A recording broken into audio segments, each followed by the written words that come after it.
we have a clear deficit of the dialogue. We overview the situation in our corner and your corner from our part of the world. And this is why our discourses don't overlap each other, and we don't think on the motives behind this or that decision. This is why it's better to have understanding and perceptions of Russia, because you can completely disagree with my perceptions and my evaluations, but you should take them into the account at least. And my topic for our today discussion is role of Russia in the post-Soviet conflicts. Let me start with the post-Soviet conflicts first. Usually in the academic and as well as expert literature, they are portrayed like family of conflicts or contradictions in the course of USSR demise and just after it. But there are a lot of nuances, of course, and in order to have adequate picture of this conflict, we should define their commonalities and differences. Of course, all the post-Soviet conflicts have the common ground. All of them are results of the USSR demise. And now let me draw your attention to the differences between historical and judicial formats of the USSR dissolution. Because there are a lot of mistakes in the understanding of those processes. For lawyers, specialists on the legal processes, the USSR collapse finished in 1991. And partly they are right. In 1991, USSR dissolved, and now no traces to restore the USSR. I know a lot of speculations on this topic exist both in Europe and not Europe, European Union, of course. Russia is also part of Europe, culturally, demographically, and so on, so geographically, by the way. But the European Union and Russia. USSR was a very specific state with a particular economic, political system, and so on. Now those conditions for restorations of the USSR political economic traces don't exist. And speculations can take place, but no real instruments and grounds for restore the USSR. It's true, but the USSR demise is not only formal stop of the statehood, the Soviet statehood.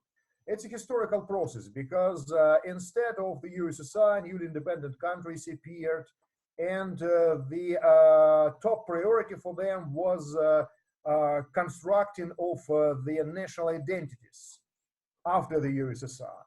And this process is not finished now.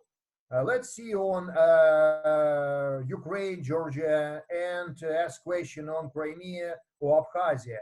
Whose Crimea is, whose Abkhazia is, whose South Ossetia is, or Nagorno-Karabakh. And you will get variety of answers depending on the corner observation. People in Russia, not only policymakers, but rank and file Russians can answer Crimea is Russian, no doubts. In Ukraine, you will have a different answer on this question. Or the same picture in Nagorno-Karabakh, whose Nagorno-Karabakh is, Armenian or Azerbaijani. At least two questions. Or you can have the third question, it's disputed area. Or Nagorno-Karabakh is de facto state with no recognitions. Variety of answers. The key issue in the USSR collapse process is two dissolutions.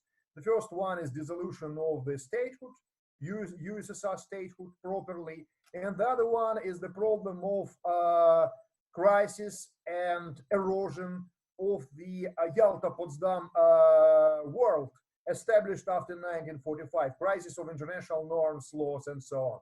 Because the problem of the USSR collapse that its demise was provided not due to legal issues. It was realized through the political reasonability provoking a lot of disputed questions on their territories, on ethnic and national identities. Okay, I'm not official, and I can say, yes, Abkhazia is a part of Georgia, but in this way, we should make the next conclusion. Georgia is not the state of only ethnic Georgians. Georgia is not the state where all people desire to be part of NATO, and so on, so on. We have practically in all cases of the post-Soviet countries splitted communities with different agendas. And many people in Ukraine were not favorable for so-called European values in 2014. And many crises and problems of Ukraine were not discovered in 2013-14 for Euromaidan events. In this way, we can remember the case of 2004, the Orange Revolution, and the reaction of different parts of Ukraine that time, or some attempts of Crimea as well as Donbass to provide referenda to reconsider their status. And those attempts go back to the early 90s and so on, so on. A lot of stories. This is why my conclusion, the common ground for all post-Soviet conflicts is particularities of the USSR demise. And historically, this process is not finished because the Soviet agenda going back to the Soviet times where inter-republican borders were established, is not over disputes, inter-ethnic problems with identity, civic and national identities, and so on, so on. You can interrupt me saying that Russia faces also troubles with the sustainability problems in the North Caucasus or Tatarstan. Yes, I can agree with this idea. Now, this problem is not so topical, but it doesn't mean that in 5-10 years, those problems could be more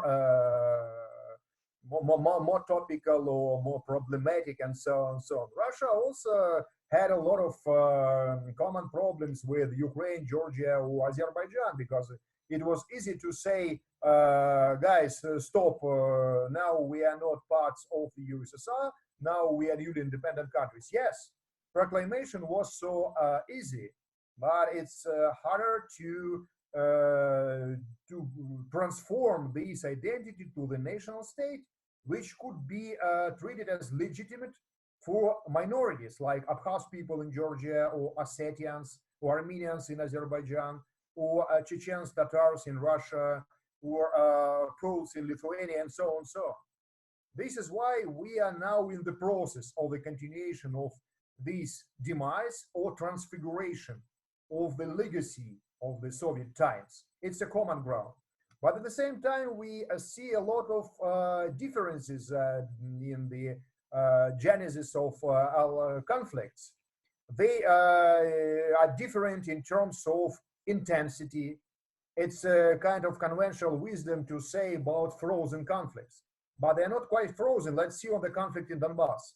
Every day we see information of casualties, destruction of infrastructure, hostilities, hatred speeches on the both sides of this confrontation. Is it frozen? No, I'm not sure. In the case of Nagorno-Karabakh, can we say about freezing condition of this conflict?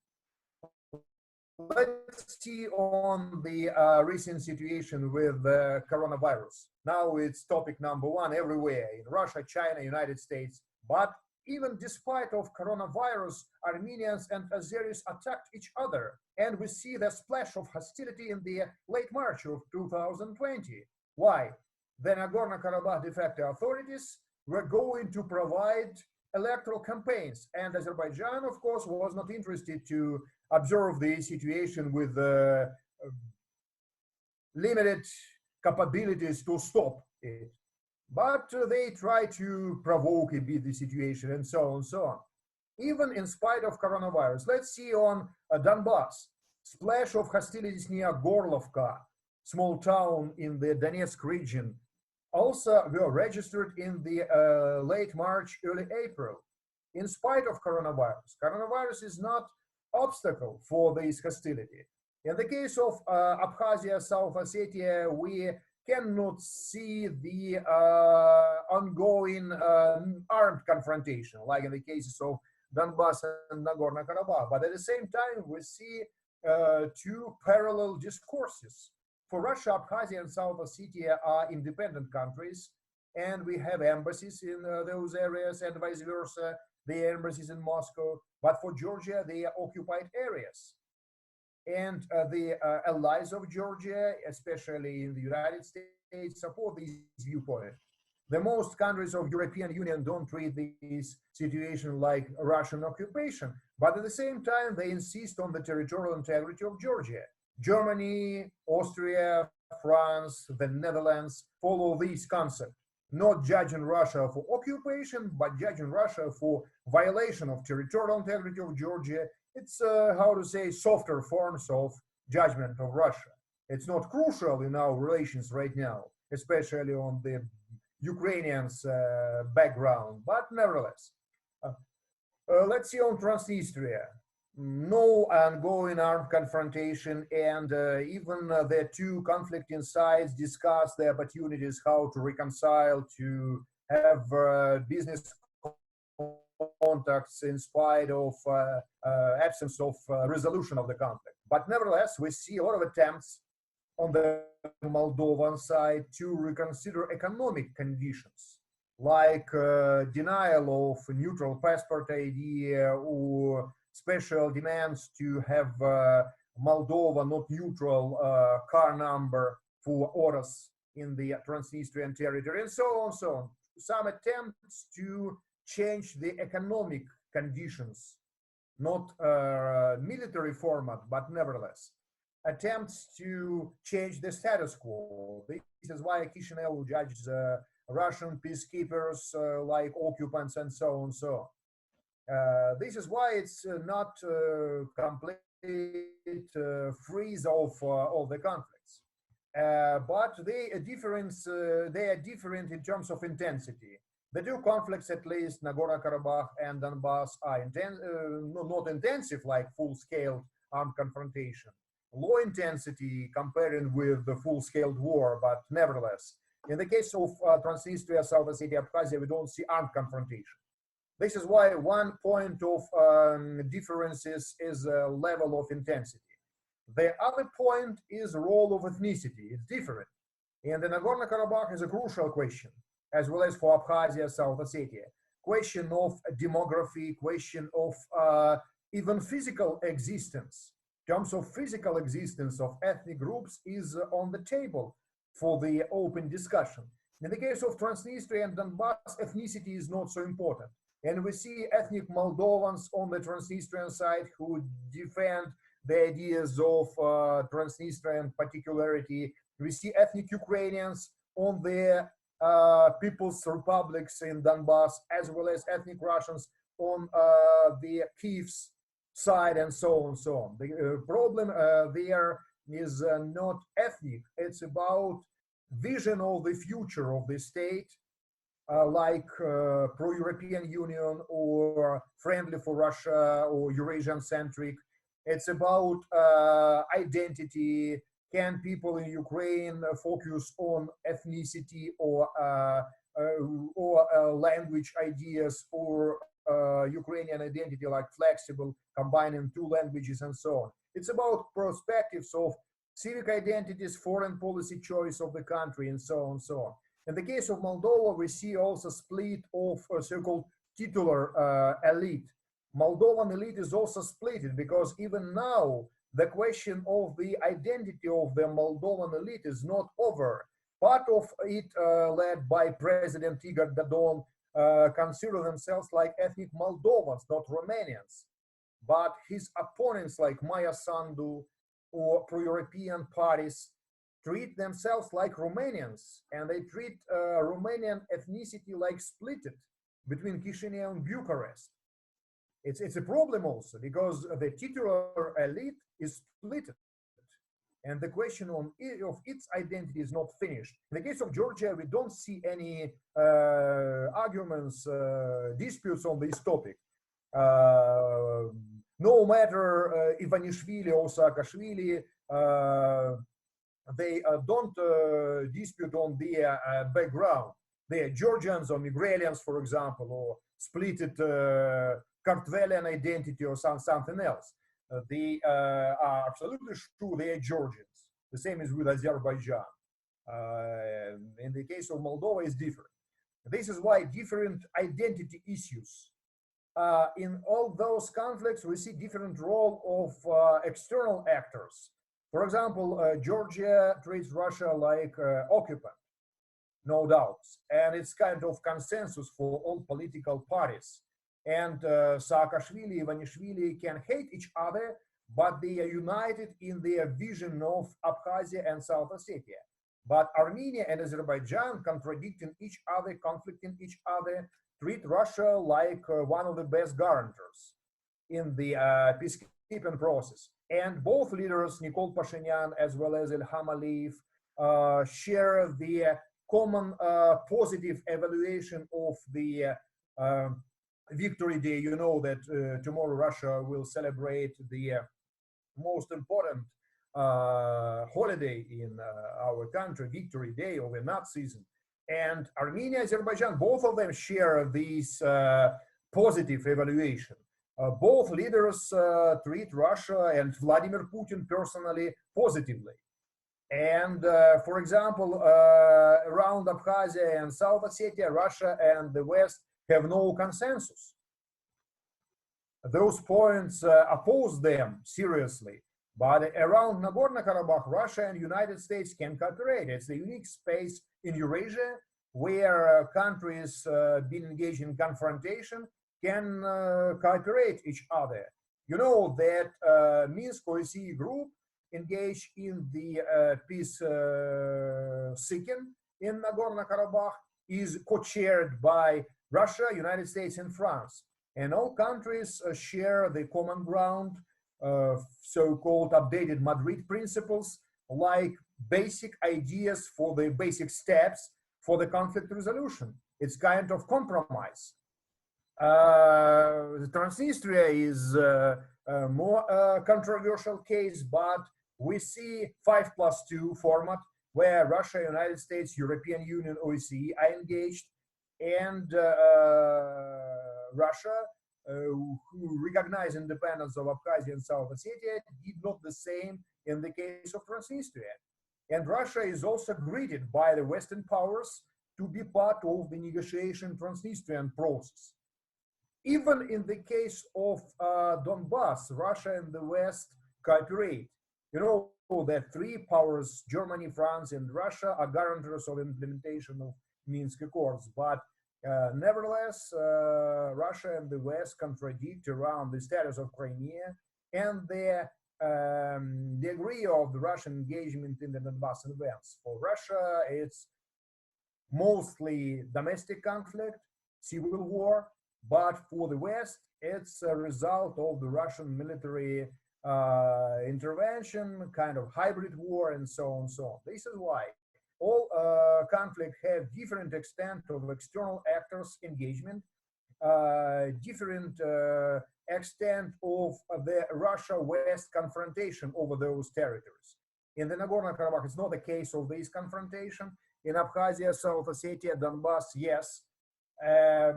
This is why it's impossible to characterize the post-Soviet space and conflicts there like continuation of Cold War, Cold War II. It's more local. It's not about values because, of course, the European Union as well as United States try to oppose Russia like cynical, realpolitik focused country to the Western values and so on. But let's see on Russian economy. It's market-oriented economy. It's not mobilized economy like Soviet one. Russia builds capitalism as well as the Western countries. Maybe our capitalism looks like more social Darwinist than in European Union, by the way. We are more bourgeoisie country than European Union countries. But we are not building communism or something unique, particular from the general trends in the West, by the way. And officially, of course, Russia doesn't deny democracy like China, like People's Republic of Korea, and so on and so on. This is why it's not about systemic conflict, like one taking place in the Cold War. It's also necessary to understand. And some points on particular Russian engagement. I touched these issues previously, but now let me focus in a more detailed way on it. Russian engagement has some very important aspects. The first one, there is no universal recipe for the Russian engagement in the conflict resolution. If you will follow the concept of the Russian foreign policy adopted in 2016, as well as national security strategy adopted in 2015, you can see the bunch of different approaches. Russia recognized independence of Abkhazia and South Ossetia in 2008, but Russia didn't apply the same scheme to Transnistria. Transnistria is considered to be part of the conflict, but even Chisinau recognizes this fact. The Moldovan authorities continue their negotiations with Transnistrian counterparts. They don't recognize this entity like the statelet or entity as a nation state officially, but it's not an obstacle to have negotiations. Russia officially even has not raised the question on Donbas republics. They are not mentioned in all official concept of the Russian Federation. But Russia insists on the civil war in Ukraine and peaceful perspectives. At the same time, not in official documents, but in statements of Russian president as well as highest rank officials, that Russia takes care on the humanitarian developments in southeastern part of Ukraine. Yeah, and this is why it tries to ensure passports, to spread passports there, or to send messages to the Ukrainian government to stop any attempts to resolve this problem through the military way. But it's not about recognition. In the case of Nagorno-Karabakh, Nagorno-Karabakh has never mentioned also as a separate entity. This conflict is portrayed like Armenian and Azerbaijani, and Russia recognizes territorial integrity of Moldova as well as Azerbaijan, but not territorial integrity of Ukraine and Georgia. But also there are also differences. For example, Russian officials said that Crimea was and will not be a question for the discussion. It's resolved. No return to the diplomatic discussion on this status. But in spite of our official recognition of Abkhazian and South Ossetian independence, Russia never raised the question on never say never. Vladimir Putin many times said that if Abkhaz people or South Ossets will discover potentially the ways to reconcile with Georgia, no problems. This is why the question of restoration of the Georgian territorial integrity, theoretically, hypothetically at least, is not over. And Putin and Grigory Karasin, person who engaged in the negotiation with Zurab Abashidze, the special envoy of the Georgian government on Russia, repeated these theses many times. This question is not over, unlike Crimea. This is why we see a lot of different nuances and approach. It's impossible It's impossible to characterize Russian approach like absolutely linear and universal. No universal recipe. Russian strategy is mostly reactive than proactive. It's explained through the motives of the post-Soviet countries also, because it's kind of conventional wisdom to portray Russian foreign policy like one-way ticket. Russia wants this or desires to do that. Russia reacts on this and that also. It's not one-way ticket. It's exchange of views, approach, and so on and so on. And Russian policies in the past and in the present time is determined by a lot of circumstances. Situation on the ground, problems in the domestic policy, because many ethno-political conflicts in the post-Soviet space are connected with domestic issues. South Ossetian conflict with Northern Ossetian and Gush conflict inside Russia, problems of Georgia with problems of Chechnya, and so on and so on. This is why this combination of circumstances, domestic issues, bilateral issues, and global or international environment, like US-Russian relations, influence on the changes of the Russian policy. This is why no universal recipe, of course, no primordial policy, because we know the time where Russia was so critical to Abkhazia and even been engaged in the blockade of this de facto republic with Georgia in the 90s, when Russia faced their problems in Chechnya and coordination of political activities between Abkhazia and Chechnya. And Russia forced the Abkhaz leadership to reconcile with Georgia. And the Abkhaz people were more stubborn than Russia. It's also necessary to understand the proper motivation of those de facto entities, states, or statelets, if you like, to characterize them. Because the Abkhaz people, South Ossets, people in Donbass or Transnistria have their own vision. They are not puppet figures of Russia only. Of course, the influence of Russia is so serious, as well as the influence of Turkey in the northern Cyprus. But we cannot conclude that people in the northern Cyprus are only puppet figures of Ankara. It's impossible to say, because they faced real challenges, real threats on the ground, and these motivation also should be taken into the account, of course, as well as public opinion in Russia. Let's imagine that Vladimir Putin tomorrow will decide to cancel any claims on Crimea, for example. In this way, many rank and file people will protest, because it's not about only Putin's aspirations or Putin's will. And last not the least point in this discussion, because especially in the United States, and lesser extent in European Union, post-Soviet conflicts and the role of Russia is considered as thought through the prism of Vladimir Putin's personality. The role of this personality is important, of course. It's impossible to refuse this factor, but it's not the only factor, because Russia was engaged in the post-Soviet conflicts resolution, be it Tajikistan civil war, the other set of issues different from other contexts now.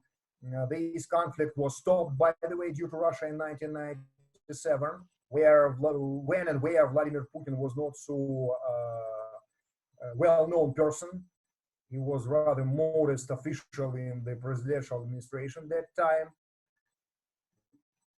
And Russia, for example, signed Dagamus Agreement on South Ossetia, Moscow Agreement on Transnistria, and Moscow Agreement on Abkhazia, respectively in 1992 and 1994, where Vladimir Putin served as vice mayor in St. Petersburg. He was not all Russian arena politician.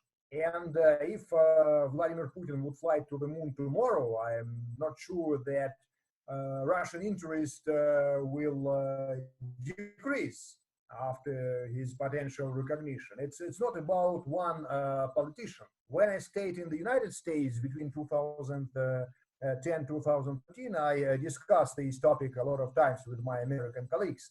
I said about inappropriate way to characterize the US policy like Obama's policy or Bush's policy. It's about US policy and discussion inside the US political elite about the benefits and losses for US interests.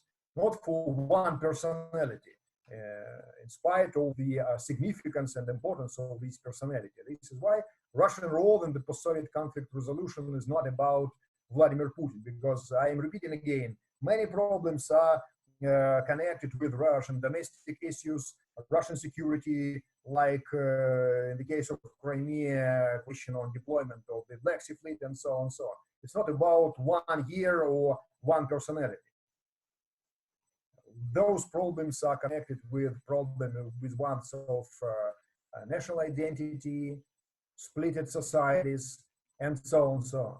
This is why maybe some nuances, accents could be fixed, of course. Maybe the next president of Russia rhetorically would not be so anti-Western like Putin now, but also let's see on the evolution of the the Vladimir Putin's approach to the West. It was pro-Western in the early 2000s when Putin, contributing in the German Bundestag, claimed Russia to be a European country, in German, by the way. You know that German is his, not mother tongue, but the second tongue, where he's fluent, absolutely. But in 2014, it was impossible to imagine the characteristic of Russia like a European country or typical regular European country, and so on.